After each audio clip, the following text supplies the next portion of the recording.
Actually, I'm really shocked when I came to know about the death of one innocent, including innocent boys, innocent child and a woman.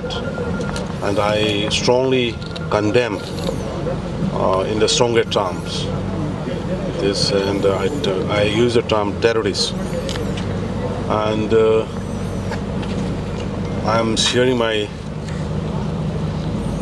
deepest condolence to the family of the bereaved families, and I have already instructed to the concerned home departments, my officials, including DGs and paramilitary forces, to nab the perpetrators and to punish according to the law of the land. And the state government will not compromise this type of terrorism, this type of terrorist acts. This kills many our brave Jawans, including a colonel. It is highly condemned, naval, and I am condemning.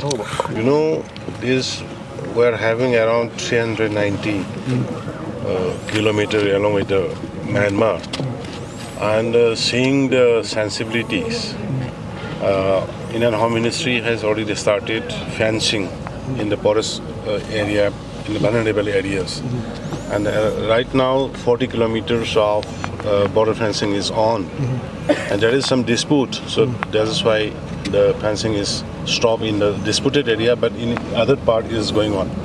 And it will be the priority of the government, both center and the state, to fence the forest borders so that in future this type of unfortunate incident never be happened. Okay. Are you going to strengthen the security forces? Definitely, the cooperation between the paramilitary forces, army, and the civil police is very important, and we are doing it, and we will continue it. Thank you.